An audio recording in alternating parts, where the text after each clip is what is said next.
100 రోజులు కాలేదని ఆగుతున్నాం, లేకుంటే కాంగ్రెస్ను చీల్చి చెండాడేవాళ్ళు. కార్యకర్తల అభిప్రాయాల మేరకే పార్టీ ముందుకు పోతుంది. మాజీ మంత్రి హరీష్ రావు కార్యకర్తలు ఏది కోరుకుంటున్నారో రాబోయే రోజుల్లో అదే జరుగుతుందని, వారి అభిప్రాయం మేరకే పార్టీ పనిచేస్తుందని మాజీ మంత్రి హరీష్ రావు తెలిపారు. బుధవారం హైదరాబాద్లో నాగర్ కర్నూలు పార్లమెంటు సన్నాహక సమావేశం నిర్వహించారు.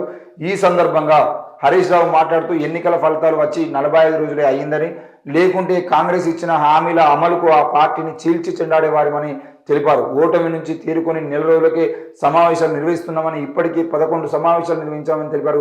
ప్రజాస్వామ్యంలో ప్రభుత్వాలు మారడానికి బలమైన కారణాలు ఉండనక్కర్లేదని, సోషల్ మీడియా దుష్ప్రచారాల కారణంలో అందుకు ప్రజలకు పనికొచ్చే అంశాలు కూడా ఉండనక్కర్లేదని చెప్పేసి ఆయన కోరడం జరిగింది. మొత్తానికైతే సోషల్ మీడియా వేదికగా చేసిన దుష్ప్రచారం వల్ల మేము ఓడిపోయినాం, ప్రభుత్వాలు ఎప్పటికీ అవే ఉండాల్సిన అవసరం లేదు, ప్రభుత్వాలు మారుతూ ఉంటే మీరు భయపడాల్సిన అవసరం లేదు, అన్ని పార్టీలు ఓడిపోయేది ఉంటే పోయి ఎక్కడెక్కడ వాళ్ళ పనులు వాళ్ళు చేసుకుంటారంటే మనం మాత్రం నెల రోజులు గడవకముందే ఈరోజు సన్నాహక సమావేశాలు పెడితే మళ్ళీ మీటింగ్లు ఏర్పాటు చేసుకుంటున్నాం, మనం చాలా గొప్ప వాళ్ళని చెప్పేసి ఆయన డబ్బా కొట్టుకోవడం కాకుండా ఆయన ఏమంటారు అంటే, కార్యకర్తలు ఏది కోరుకుంటున్నారో రాబోయే రోజుల్లో అదే జరుగుతుందని చెప్పేసి మాట్లాడుతున్నారు. మరి కార్యకర్తలు ఏం కోరుకుంటున్నారు అనే విషయాన్ని 10 ఏళ్ల పాలనకు సంబంధించిన ఈ సమయంలో ఏనాడన్నా కేసీఆర్ కానీ, కేటీఆర్ కానీ, హరీష్ రావు కానీ వీళ్ళు ప్రజలతో మాట్లాడడము, కార్యకర్తలతో మాట్లాడము, అందులో ఉన్న నాయకులతో, కనీసం ముఖ్యమంత్రి కేసీఆర్ గారు ఏనాడైనా మంత్రులతో సమీక్ష నిర్వహించిందంటే అది కూడా లేదు.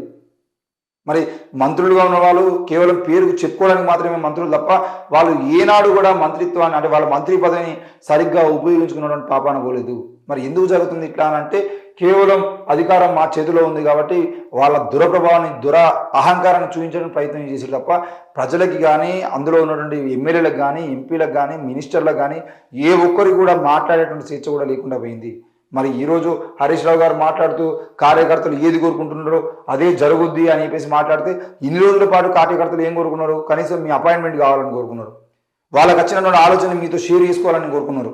అది ఎప్పుడన్నా జరిగిందా బీఆర్ఎస్ ప్రభుత్వంలో అంటే ఎప్పుడూ జరగలేదు. మరి ఈరోజు కాంగ్రెస్ పార్టీ వచ్చి ప్రజాపాలన అని చెప్పేసి ఈరోజు ప్రగతి భవన్ పేరు మార్చి ప్రగతి భవన్లో ప్రజలతో మాట్లాడడానికి ప్రయత్నం చేస్తున్నారు. కానీ మరి మీరు ఉన్నప్పుడు ప్రగతి భవన్కి ఎవరన్నా వచ్చిర్రా? గద్దరన్ లాంటి సీనియర్ నాయకులు, తెలంగాణ ఉద్యమకారులు వస్తేనే వాళ్ళ మీద కేసులకు సంబంధించిన విషయం మాట్లాడమని వస్తేనే వాళ్ళని బయట వాచ్మెన్ గేట్ దగ్గర కూర్చోబెట్టిన పరిస్థితి బీఆర్ఎస్ ప్రభుత్వంలో ఉంది. మరి ఎమ్మెల్యేలు, ఎంపీలు, మినిస్టర్లు సైతం ప్రగతి భవన్ రావాలంటే అపాయింట్మెంట్ ఇచ్చిన పరిస్థితి లేదు. ఇక్కడ ఉన్న సీనియర్ నాయకులకి, సీనియర్ ఉద్యమకారులు కూడా ఏనాడు ప్రగతి భవన్లో కనీసం మాట్లాడడానికి పాపాన పోలేదు. మరి అట్లాంటి క్రమంలో ఈరోజు మళ్ళా మీరు లోక్సభ ఎన్నికల్లో గెలవడం కోసం చేస్తున్న ప్రయత్నంలో భాగంగా ప్రజలే మా దేవుళ్ళు, కార్యకర్తలు ఏం కోరుకుంటే గదే జరుగుతాయని చెప్పేసి మాట్లాడడం అనేది హాస్యాస్పదంగా ఉంది. మరి ఏది ఏమైనా ఇప్పటికైనా అర్థం చేసుకుని తప్పకుండా రానున్న రోజుల్లో అయినా అట్లా జరగకుండా చూసుకోవాల్సిన అవసరం అయితే బీఆర్ఎస్ పార్టీ మీద ఉంది.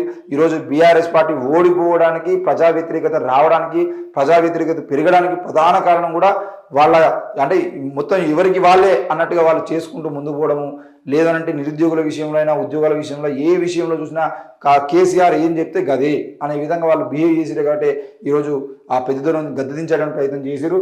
మరి అది సర్దుకొని ముందు పోతే బాగుంటుంది.